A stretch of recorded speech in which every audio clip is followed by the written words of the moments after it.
Hi friends, இது PR walks and tax நம்ம YouTube channel. நம்ம சேனல்ல இருந்து போடக்கூடிய எல்லா கதைகளும் நீங்க கேட்கணும், சிறுகதைகள், நாவல்கள் எல்லாமே நீங்க கேட்கணும் அப்படின்னா சப்ஸ்கிரைப் பண்ணிடுங்க. அப்பதான் நம்ம சேனல்ல போடக்கூடிய எல்லா வீடியோஸ்னுடைய நோட்டிஃபிகேஷன் உங்களுக்கு ரீச் ஆகும்.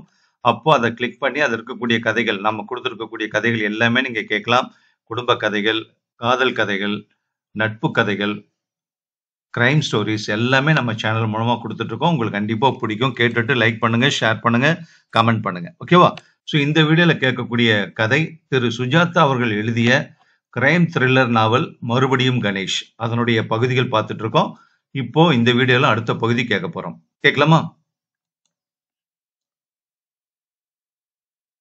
மற்றொரு குற்றம், பகுதி 3, அத்தியாயம் 1. மாலை இருட்டு தெரிய பெரும் நேரம் கணேஷ் கோர்ட்டில் இருந்து திரும்பி தன் அலுவலகத்துக்கு சென்றான். வசந்த் முன்னாலேயே சென்று விட்டான். அலுவலகத்தில் அவன் காத்திருந்தான். கேஸ் என்னாச்சு பாஸ்? டிஸ்ஆனஸ்ட், கொலைங்கிறது உணர்ச்சி பூர்வமான குற்றம். அதனால சின்னப்பனுக்கு 5 வருஷம் கேட்டு பார்த்தேன். ஹோப் இல்ல. பாவி பய 1 வாரமா அறிவாளை வாங்கி தீட்டி எல்லாம் பிளான் பண்ணி வச்சிருந்திருக்கான். வசந்த், என்னவோ ஒண்ணு மறந்து போயிட்டேன்னு நினைக்கிறேன். ஆமா, சாயங்காலம் நான் யார பார்க்கணும்? முடி வெட்டுற கலைஞனை. தலை ரொம்ப வளர்ந்துருச்சு உங்களுக்கு. அப்புறம் அந்த சைலஜா பிரபாகர் போன் பண்ணினாளா பாஸ்? சைலஜா, அவங்க கிட்டதான் சாயங்காலம் வரதா சொல்லி இருந்தேன். என்னவா? நேத்திக்கு நான் கொடுத்த ஸ்பிரிட்டட் ஸ்பீச்ச கேட்டு திருந்தின. அதனால கனவா வா அப்படின்னு 2 கையையும் நீட்டி இதயத்தை விரிச்சிட்டான்னு தோணுது. பாஸ், மேரேஜ பத்தி இவ்வளவு பேசுனீங்க, கல்யாணமே ஆகாது உங்களுக்கு இவ்வளவு தெரிஞ்சிருக்கே, எப்படி? அதனாலதான் இவ்வளவு தெரிஞ்சிருக்கு. வக்கீல் தொழில் மந்தமா இருந்தா மேரேஜ் கவுன்சிலர்னு போர்டு போட்டுக்கலாம் பாரு. நீயும் வரையா சைலேஜாவை பார்க்க? நான் வரல பாஸ், கராத்தே கிளாஸ் போகணும். கராத்தேவா? அட, எப்பல இருந்து வசந்த்? போன வாரம் தான் பாஸ் ஆரம்பிச்சேன். நீங்க கிரீன் பெல்ட் வாங்கியிருக்கீங்கல்ல? இப்ப டச் இல்லடா. சுடான் சுக்குனா என்ன சொல்லுங்க பார்க்கலாம். கணேஷ் வசந்தை வயிற்றில் குத்தினான். வசந்த் ஹவுச் என்றான். கியா என்று அலறினான். இதுதான் சுடான் ஷூக்கி. வா போகலாம், நான் கத்து தரேன்டா கராத்தே உனக்கு. அத்தியாயம் 2. கணேஷும் வசந்தும் ஷைலஜாவை சந்திக்க சென்ற போது மணி 7 இருக்கும். வாசலில் மணி பொத்தானை அழுத்திவிட்டு சற்று நேரம் சும்மா இருந்தார்கள். பதில் இல்லை. மற்றொரு அழுத்தல். பதில் இல்லை. வெளியில போயிருக்காங்க, வாங்க போலாம் என்றான் வசந்த். கணேஷ் கதவின் குமிழை திருகி பார்த்தான். கதவு திறந்து கொண்டது. உள்ளதாண்டா இருக்காங்க. உள்ளே இருட்டாக இருந்தது. கணேஷுக்கு மயிர்கால்களில் குறுகுறுத்தது. Something wrong. சுவரில் தடவினான். சுவிட்ச் அகப்பட்டது. தட்டினான். வெளிச்சம். ஹால் காலியாக இருந்தது. மிஸ்ஸஸ் பிரபாகர் உள்ள இருக்கீங்களா என்று கேட்டான். பதில் இல்லை. மேஜை மேல் 2 புது புத்தகங்கள் இருந்தன. குழந்தைகள் மனோதத்துவம், ரிஷபராசிக்கு 1978 வருஷ பலன். கணேஷ் மெதுவாக ஹாலை சுற்றி வந்தான். படுக்கை அறை சாத்தி இருந்தது. அதை தள்ளி பார்த்தான். உள்பக்கம் தாளிடப்பட்டிருந்தது. தூங்குறாங்களா என்ன? படுக்கை அறை கதவின் பக்கத்தில் வெளியே ஒரு லைட் சுவிட்ச் இருந்தது. அதை தட்டினான். ஹாலில் எந்த விளக்கும் பதில் சொல்லவில்லை. பதிலாக படுக்கை அறை கதவின் கீழ் ஒரு வெளிச்ச விளிம்பு தெரிந்தது. சாவி ஓட்டை இருந்தது. கணேஷ் தன் ஒரு கண்ணை மூடிக்கொண்டு வலது கண்ணால் அந்த துவாரத்தின் ஊடே பார்த்தான். தொங்கிக் கொண்டிருந்த ஷைலஜாவின் கால்கள் மட்டும் தெரிந்தன.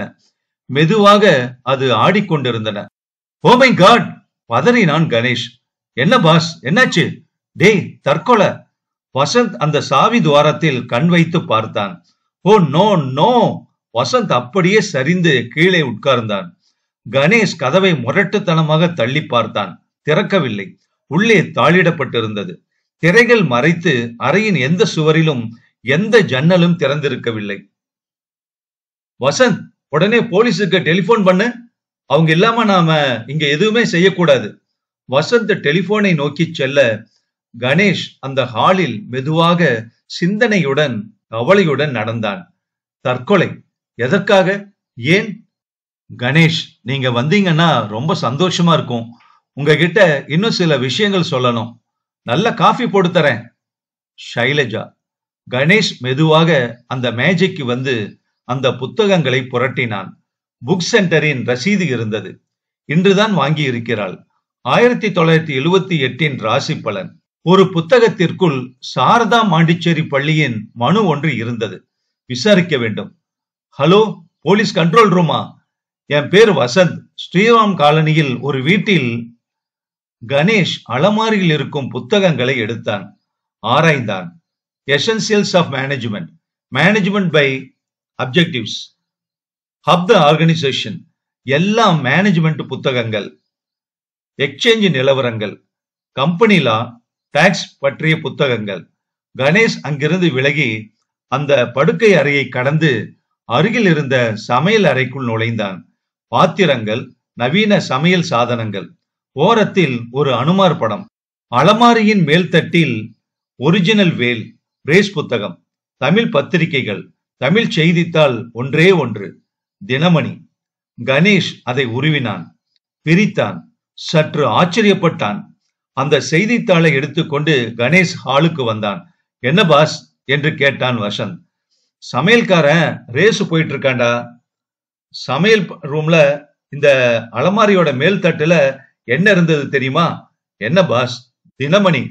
கொஞ்சம் விசேஷமான தினமணி. You mean? ஆமாடா, சில பக்கங்கள்ல சில வார்த்தைகள் வெட்டி எடுக்கப்பட்ட தினமணி. அப்ப சமையல்காரன் தான் அந்த பயமுறுத்தல் கடிதத்தை தயாரிச்சு அனுப்பியிருக்கான் இல்ல பாஸ்? இரு இரு பார்க்கலாம். வெளியே ஜீப் சீறிக்கொண்டு வந்து நின்ற சற்று நேரத்தில் கதவை 2 தடவை தட்டிவிட்டு உள்ளே ஒரு இன்ஸ்பெக்டர் கான்ஸ்டபிள் சகிதம் நுழைந்த எஸ்பியை பார்த்து கணேஷ் முகம் மலர்ந்தான். அட ராஜேந்திரன். ஹாய் வசந்த். என்னையா எங்கெல்லாமோ இருக்கீங்க? சூசைடுன்னு போன் வந்தது. இந்த வீட்டுல தானா? ஆமா, அந்த அறைக்குள்ள ராஜேந்திரன். நீ எப்படியா இங்க வந்து சேர்ந்த? அத நான் அப்புறம் சொல்றேன். முதல்ல அவளை பார்க்கலாம். எல்லா கதவும் அடைச்சிருக்கு. உள்ள தாழ்பால் போட்டிருக்கு. தாழ்பால் போட்டுக்கிட்டு தற்கொலை பண்ணியிருக்கா. ராஜேந்திரன் அந்த கதவை ஒரு தடவை முயன்று பார்த்தார். ஜன்னல்களை பார்த்தார். சாவி துவாரம் வழியாக எட்டி பார்த்தார். வாயா கான்ஸ்டபிள், கதவு உடையா. அந்த காட்சி சற்று வினோதமாக இருந்தது. 2 போலீஸ்காரர்கள் மோத அந்த கதவு கொஞ்சம் எதிர்த்து விட்டு தாழ்பால் பெயர்ந்து திடீரென்று திறந்து கொள்ள அவர்கள் இருவருமே ஏறக்குறைய விலை இருந்து சமாளித்துக் கொண்டு நின்றார்கள். கணேஷும் ராஜேந்திரனும் அந்த அறையில் முதலில் நுழைய வசந்த் சற்று தயங்கி அவர்கள் பின் வந்தான். சுமார் 18 அடி உயரம் இருந்தது. மேல் சுவரில் பதித்திருந்த இரும்பு கொக்கியிலிருந்து அந்த படுக்கை கயிறு தொங்கியது. அதன் முடிவில் ஷைலஜா தொங்கினாள். உடல் மிக மெலிதாக தொங்கிக் கொண்டிருந்தது, உதறிக்கொண்டிருந்தது. கால்களின் வெகு அருகே படுக்கை இருந்தது. படுக்கை விரிப்புகள் சுத்தமாக கசங்காமல் இருந்தன. கணேஷ் ஷைலஜாவை மேலிருந்து கீழாக பார்த்தான். அந்த கண்களில் கடைசியாக உறைந்திருந்த பய பார்வை அப்படியே நின்றிருந்தது. கை விரல்கள் மானசீகமாக எதையோ பற்றி கொண்டிருந்தன. ஒரு கால் சற்று மடங்கி இருந்தது. டெரிபிள், டெரிபிள் என்றார் ராஜேந்திரன். இளம்பெண். எத்தனை தடவை இளம்பெண்களின் தற்கொலையை பார்த்து விட்டேன் தெரியுமா? எனக்கு இருக்கிற ஆதார நம்பிக்கைகள் எல்லாம் ஒவ்வொரு தடவையும் அடிபட்டு கொண்டே வருது கணேஷ். கான்ஸ்டபிள், பாடி இறக்குங்கப்பா. எங்கேயாவது ஸ்டூல்கள் இருக்கா பாரு. வசந்த் மண்டையை பிடித்துக் கொண்டு பிரமித்து உட்கார்ந்து விட்டான். ராஜேந்திரன், உடல் கட்டலுக்கு எவ்வளவு கெட்டக்க இருக்கு பாருங்க. எப்ப வேணும்னாலும் நான் தற்கொலை எண்ணத்தை ரத்து செஞ்சு பேசாம கட்டிலுக்கு திரும்பி வந்து கயிற்று கலற்றிவேன்னு சொல்லுற மாதிரி வைராக்கியம் தான் கணேஷ். அந்த சமயத்துல மனசுல என்ன மாதிரி புயல் வீசிச்சோ. சேச்சே. கான்ஸ்டபிள், மொல்லப்பா மொல்ல, பாத்து இறக்குங்க. உடல் மெதுவாக கீழ் இறங்கியது. ராஜேந்திரன் அறையை சுற்றி வந்தார். எல்லா கதவும் எல்லா ஜன்னலும் உள்பக்கம் சாத்தி இருக்கு. திரைகளை ஒவ்வொன்றாக விலக்கி ஒவ்வொரு ஜன்னலின் தாழ்பாலையும் பார்த்தார். இந்த பொண்ண உங்களுக்கு தெரியும் போல இருக்கே கணேஷ். தெரியும். நேத்திக்கு என்னை சந்திக்க வந்தாங்க. புருஷனுக்கு தெரியப்படுத்தணும். புருஷன் யாருன்னு தெரியுமா உங்களுக்கு கணேஷ்? தெரியும். அந்த ஆளு பெங்களூர் போயிருக்கார். அங்க எங்க தங்கி இருக்காருன்னு தெரியுமா? அத விசாரிச்சு தெரிஞ்சுக்கலாம் ராஜேந்திரன். சரி, ஆம்புலன்ஸுக்கு சொல்லிட்டீங்களா? என்று இன்ஸ்பெக்டரை கேட்டார் ராஜேந்திரன். சொல்லியாச்சு சார். கணேஷ், கொஞ்சம் வாங்க. என்ன பாக்குறீங்க? கடிதாசி கிடிதாசி ஏதாவது எழுதி வச்சிருக்காளான்னு கவலைப்படாதீங்க, துப்புரவா தேடி பாத்திரலாம். கொஞ்சம் வாங்க. இவ்வளவு நேத்துக்கு பார்த்தேன்னு சொன்னீங்கல்ல, ஏன் தற்கொலை பண்ணிக்கிட்டான்னு பார்க்கலாம் வாங்க. கணேஷ் வெளியே வந்தான். வசந்த், நீயும் வாடா என்று கணேஷ் வசந்தை கூப்பிட்டான். ஹாலில் அவர்கள் வந்து உட்கார்ந்தார்கள். நேற்று சைலஜா உட்கார்ந்திருந்த இடத்தில் ராஜேந்திரன் உட்கார்ந்திருந்தார். உடல் கீழே ஓரத்தில் கிடத்தப்பட்டிருந்தது. பாஸ், நான் வெளியில போய் நின்னுட்டு இருக்கேன், இங்க என்னால நிக்க முடியாது என்றான் வசந்த் பதட்டத்துடன். அந்த உடலை அவனுக்கு பார்க்க வெறுப்பாக இருந்தது. ஒன்னு செய் வசந்த், சைலஜாவோட கணவன் பெங்களூர்ல எங்க தங்கி இருக்காருன்னு கண்டுபிடிச்சு அவருக்கு ஒரு எஸ்டிடி போட்டு தகவல் சொல்லிடு. ஓகே மிஸ்டர் ராஜேந்திரன், என்னோட அசிஸ்டன்ட் வசந்த் உடனே கண்டுபிடிச்சிருவான், சரியா? ஓகே கணேஷ் என்றார் ராஜேந்திரன். அலமாரியில பாருங்க, அவர் ஆபீஸ் விலாசம் ஏதாவது கிடைக்குதான்னு. வசந்த் அலமாரியை நோக்கி சென்றான். அலமாரியில் புத்தகங்கள் இருந்தன. அருகில் ஒரு கப்போர்டு இருந்தது. அதை திறந்தான். பிரபாகரின் ஆபீஸ் ஃபைல்கள் சில இருந்தன. அதை பிரித்தான். Continental company managing director R Prabhakaran. Vasanth telephone அருகில் சென்று டைரக்டரியை எடுத்துக்கொண்டான். அதில் கான்டினென்டல் கம்பெனியை தேடினான். சூப்பரண்டன்ட் ஷர்மாவின் வீட்டு நம்பரை பார்த்து கொண்டான் வசந்த். டெலிபோனுக்கு சென்றான். சுழற்றினான். மிஸ்டர் ஷர்மா என்று கேட்டான். ஸ்பீக்கிங், பதில் வந்தது. என் பெயர் வசந்த். உங்க மேனேஜிங் டைரக்டர் மிஸ்டர் பிரபாகரன் வீட்ல இருந்து பேசுறேன். அவரு பெங்களூர் போயிருக்கார். தெரியும். பெங்களூர்ல எங்க தங்கி இருக்காருன்னு தெரியுமா உங்களுக்கு? மிஸ்ஸஸ் பிரபாகருக்கு தெரிஞ்சிருக்குமே. மிஸ்ஸஸ் பிரபாகர் இல்ல இப்ப. நீங்க யாரு பேசுறது? சொன்னேனே வசந்த்னு. எனக்கு ஒரு வசந்தியும் தெரியாது. கண்ட கண்ட ஆட்களுக்கு எங்கள் எம்டியின் விலாசத்தை கொடுக்க நான் தயாரா இல்ல. போலீஸுக்கு என்று கேட்டான் வசந்த். என்ன, நீங்க போலீஸா? அவர்கள் சார்பில் கேட்கிறேன், சொல்றீங்களா? Anything wrong mister Vasanth? ஆமா, அவருக்கு அவர் மனைவியோட மரணத்தை பத்தி சொல்லணும். ஓ மை காட், அவரு அசோக் ஹோட்டல்ல தங்கி இருக்கார். ரூம் நம்பர் தட்டுமா? 38. ஒரு நிமிஷம். வசந்த் தேடினான். கீழே கிடந்த ஒரு பென்சிலை எடுத்துக்கொண்டு டைரக்டரியிலேயே எழுதி கொண்டான். சொல்லுங்கள், ஹோட்டல் அசோகா, ரூம் நம்பர் 38. ஓ 38, தேங்க்ஸ். என்ன சார், என்ன சார் ஆச்சு? அப்புறம் விவரமா உங்களுக்கு தெரிய வரும். மறுபடியும் போன் பண்ணாதீங்க, கொஞ்சம் பிஸியா இருக்கும். பெங்களூர்ல அவர் விலாசம் கிடைச்சிருச்சு என்றான் வசந்த். உடனே சொல்லிடுங்க என்றார் ராஜேந்திரன். பாஸ், நீங்க வாங்க, நான் அந்த ஆளுகிட்ட ஏதாவது வளர போறேன். பாவம் அந்த ஆளு. முதல்ல அசோகா ஹோட்டல் நம்பரை கண்டுபிடிச்சு இன்ஃபர்மேஷன்ல கேளு, நான் வரேன் என்று கூறினான் கணேஷ். சொல்லுங்க கணேஷ், இவளை பத்தி என்ன தெரியும் உங்களுக்கு என்று கேட்டார் ராஜேந்திரன். நேத்திக்கு ராத்திரி பார்த்தேன் சார். நீங்க இங்க வந்திருந்தீங்களா? ஆமா. எதுக்கு? கணவனோட கொஞ்சம் தகராறு போல் இருந்தது, அவனை பத்தி பேசினா. சரிதான். ஒரு லெட்டரை காமிச்சா. பயமுறுத்தல் கடிதாசி அது. ஒரு இளைஞனோடு இவ தொடர்பு வச்சிட்டு இருக்கிறத இவளோட கணவன் கிட்ட சொல்லாம இருக்கிறதுக்கு பணம் கேட்டு.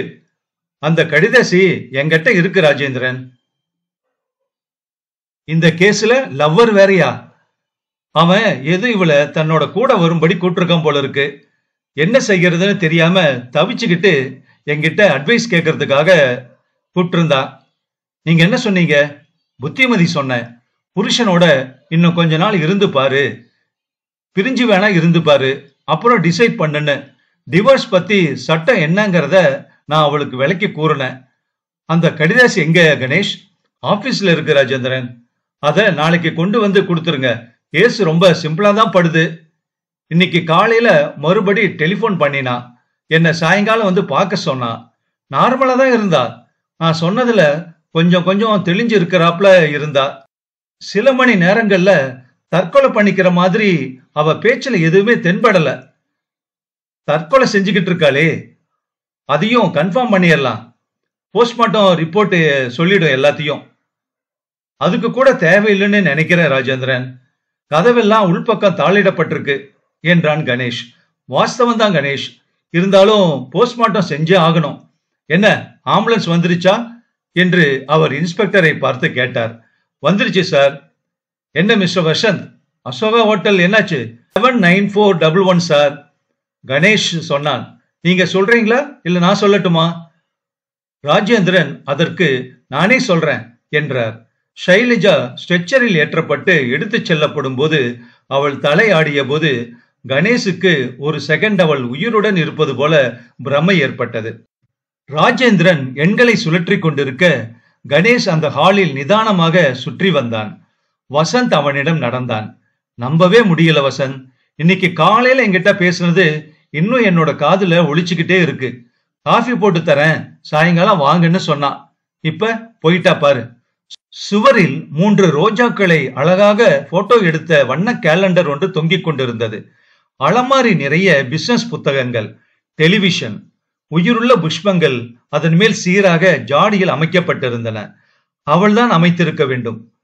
ஒரு போட்டோவில் பிரபாகர் புன்னகையுடன் மத்திய மந்திரியிடமிருந்து ஏற்றுமதிக்கு பரிசு வாங்கி கொண்டிருந்தார். கணேஷ் எதிரே பார்த்தான். வசந்த், என்ன பாஸ், நேத்திக்கு நாம் இங்க வந்திருந்த போது அங்கே ஒரு போட்டோ மாட்டிருந்ததில்ல? வசந்த் அங்கே பார்த்து, ஆமாம் பாஸ், அவங்க கல்யாண போட்டோ இப்போ காணமே என்றான். அத எடுத்திருக்கா என்று கணேஷ் கூறினான். அவனோடு வாழ்ந்த வாழ்க்கையில வெறுப்பு மிஞ்சி இருக்கு.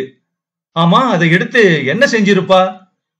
ராஜேந்திரன் டெலிபோனில், மிஸ்டர் பிரபாகர், நான் ராஜேந்திரன், சூப்பரண்ட் ஆஃப் போலீஸ் பேசுறேன், மெட்ராஸ்ல இருந்து பேசுறேன். உங்களுக்கு ஒரு துக்ககரமான விஷயத்த சொல்ல வேண்டியிருக்கு.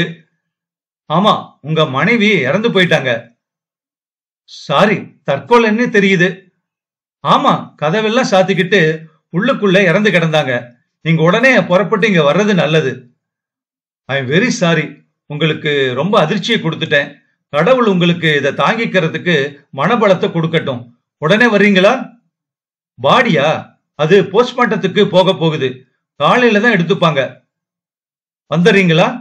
எப்படி, காரை பிடிச்சா? ஓஎஸ், நாங்க வெயிட் பண்றோம். நோ ப்ராப்ளம், நீங்க வாங்க. 6 மணி நேரம் ஆகும்னு நினைக்கிறேன். ராத்திரி 2:30 மணிக்குள்ள எதிர்பார்க்கிறேன். பாடி மார்ச்சுவரியில தான் இருக்கும். நீங்க வாங்க. டெலிபோனை ராஜேந்திரன் வைத்து விட்டு, புவர் மேன், அழுதுட்டார் என்றார். வராராமா என்று கேட்டார் கணேஷ். கார் எடுத்துக்கிட்டு வர்றார். உட்காருங்க கணேஷ். சொல்லுங்க, அந்த லெட்டரை பத்தி ஏதாவது தெரிஞ்சதா உங்களுக்கு? அந்த லெட்டர் ஒரு செய்தித்தாள்ல இருந்து ஒட்ட வச்ச வார்த்தைகளா இருந்தது ராஜேந்திரன். இந்த வீட்டு சமையல்காரனை நீங்க நாளைக்கு கொஸ்டின் பண்ணி பாருங்க. ஏன்? சமையல் அறையில ஒரு மேல் தட்டுல ஒரு தமிழ் பேப்பர் இருந்தது. அதுல சில வார்த்தைகள் கத்தரிச்சு ஓட்டையா இருந்துச்சு. இன்ட்ரெஸ்டிங். நாளைக்கு அந்த ஆளை விசாரிச்சுட்டா போகுது. கக்கீரமா எல்லாத்தையும். சமையல்காரனை கூட பயமுறுத்தி இருக்கலாம். அவனுக்கு அவளோட நடவடிக்கைகளை, டெலிபோன்ல பேசுறத எல்லாம் கவனிக்க சந்தர்ப்பம் இருந்திருக்கு. அப்புறம் அவனுக்கு பண தேவையும் இருந்திருக்குல்ல. ஒரு ரேஸ் புத்தகத்தையும் பார்த்தோம். காலையில எல்லாமே தெரிஞ்சிடும் மிஸ்டர் கணேஷ். உங்க தியரி என்ன சொல்லுங்க? அதற்கு கணேஷ், குழப்பமா இருக்கு ராஜேந்திரன். திடீர்னு தீர்மானிச்சிருக்கா. அவ மனசுல சலனம் இருந்தது என்னவோ நிஜம். புருஷனுக்கு விஷயம் தெரிஞ்சிடுமோன்னு ரொம்ப பயந்துட்டு இருந்தா. நான் தான் தைரியம் சொன்னேன். அதே சமயம் அந்த பையன் கூட போறதாவும் அவ தீர்மானிக்கல. இந்த டைலமால அதீத சோகத்திலோட உச்சியில திடுதிப்புன்னு இப்படி தீர்மானிச்சிருக்கலாம். பைத்தியக்கார பொண்ணு. கணேஷ் சற்று நேரம் மௌனமாக இருந்தான். தொடர்ந்து கூறினான், அப்கோர்ஸ் இது ஒரு தியரி தான். அந்த சமையல்காரனை கேள்வி கேட்டா இன்னும் தெளிவாகும்னு தோணுது ராஜேந்திரன். இன்ஸ்பெக்டர், கொஞ்சம் அக்கம் பக்கத்துல விசாரிச்சு பாருங்க. இந்த வீட்டு சமையல்காரன் எங்க இருக்கான்னு தெரிஞ்சா உடனே அழைச்சுக்கிட்டு வாங்க. ராத்திரியே அவனை கேட்டரலாம் என்றார் ராஜேந்திரன். நேத்து இங்க ஒரு படம் இருந்தது ராஜேந்திரன். இன்னைக்கு அதை காணல. அவங்க கல்யாண போட்டோ அது. கடைசி தடவையா அதை எடுத்து பார்த்திருக்கா. ஏய்யா, பெட்ரூம்ல ஏதாவது போட்டோ கிட்ட கிடைச்சுதா? கல்யாண போட்டோ மாதிரி? இல்ல சார். அந்த அம்மா தனியா எடுத்துக்கிட்ட போட்டோ ஒண்ணு ட்ரெஸ்ஸிங் டேபிள் மேல இருந்தது. கடிதாசி ஏதாவது கிடைச்சுதா? இல்ல சார். அந்த பொண்ணு போட்டோவை பார்த்துட்டு தூக்கி எறிஞ்சிருக்கலாம். பார்க்கலாம். கணேஷ், நீங்க ஒண்ணு செய்யுங்க. நீங்க வேணா வீட்டுக்கு போயிடுங்க. நாங்க பாத்துக்கிறோம். எங்க தொழில் இது. காலையில வாங்க. மேற்கொண்டு உங்ககிட்ட ஸ்டேட்மெண்ட் வாங்கிக்கிட்டு வாங்க. இல்ல ராஜேந்திரன், நான் இங்க இருக்கேன். ஏன் கணேஷ்? அந்த சமையல்கார அகப்பட்டா அவனை நான் பார்க்கணும். அப்புறம் பிரபாகர், அவளோட கணவன், அவரையும் நான் பார்க்கணும். பார்த்து இல்ல, சும்மா பார்க்கணும், அவ்வளவுதான். சரி, தூக்கத்தை கெடுத்துக்கிறீங்க நீங்க. எனக்கு வீட்டுக்கு போனாலும் தூக்கம் வராது ராஜேந்திரன். சரி இருங்க, காபி சாப்பிடுறீங்களா? சாப்பிட்டா போச்சு. அத்தியாயம் 3. இரவு 11:30 மணிக்கு அந்த சமையல்காரனை தோண்டி எடுத்துக்கொண்டு வந்து நிறுத்தினார்கள். அவனுக்கு 48 வயது இருக்கும். கதிகலங்கி இருந்தான். வீட்டிலிருந்து அங்கு வருவதற்குள் அத்தனை தலைமயிரும் நரைத்து விட்டது போல பொல் என்று இருந்தது. ராஜேந்திரன் அவனை மேலும் கீழும் பார்த்தார். கணேஷ் மௌனமாக இருந்தான். உன் பேர் என்னையா என்று கேட்டார் ராஜேந்திரன். ராமலிங்க சார். எத்தனை நாளா இங்க வேலை செஞ்சுக்கிட்டு இருக்க? 8 வருஷமா. அம்மா தான் என்ன வேலைக்கு வச்சாங்க. அம்மா தான் எனக்கு ஆதரவு தந்தாங்க. அம்மா தான் அப்பப்ப. அவன் மேலே பேச முடியாமல் விக்கி விக்கி அழுதான். கணேஷ் அவனையே உற்று பார்த்து கொண்டிருந்தான். இவனா? ராமலிங்கத்தின் உணர்ச்சி ஓய காத்திருந்தார்கள். ராமலிங்கம், நீ ரேசுக்கு போவியா என்று கேட்டார் ராஜேந்திரன். எப்பனாச்சும் போவேங்க சார். சமீபத்துல போனியா? போனேங்க. ஜெயிச்சியா தோத்தியா? தோத்தேங்க. எப்பவும் தோப்பியா? 10 தடவைக்கு ஒரு தடவை ஜெயிப்பேங்க.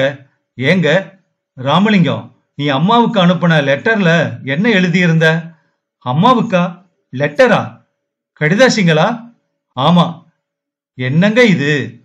தினமணி பேப்பர்ல இருந்து வெட்டி எடுத்து ஒட்டி அம்மாவுக்கு அனுப்புனியே அந்த லெட்டர். நீ எதுக்காக அனுப்பிச்ச? சொல்லிடு. பொய் சொன்னா அப்புறம் மெஷின் வச்சு கண்டுபிடிச்சிருவோம். தினமணியா? பேப்பருங்களா? ஆமா. தமிழ் பேப்பரா? ஆமா. எனக்கு தமிழ் படிக்கவே வராதுங்களே. நாங்கெல்லாம் தெலுங்கு சார். ஏதோ 1-2 வார்த்தை தமிழ்ல பேசுவேன், எழுதுவேன். ஒழுங்கா படிச்சிருந்தா எதுக்கு இந்த தொழிலுக்கு வரேனா? அலமாரியில பேப்பர் வச்சிருந்ததே, மேல் தட்டுல எதுக்கு வச்சிருந்த? மாவு சலிக்கிறதுக்குங்க. இந்த வீட்ல இங்கிலீஷ் பேப்பர்ல வாங்குறாங்க. நீங்க என்ன பேப்பர் சொல்றீங்க? எங்க காமிங்க. வசந்த் அதை காட்டினான். அவன் பார்த்தான். இதுவா? இது குப்பை கூடையில கிடைச்சது சார். எடுத்து வச்சுக்கிட்டேன்.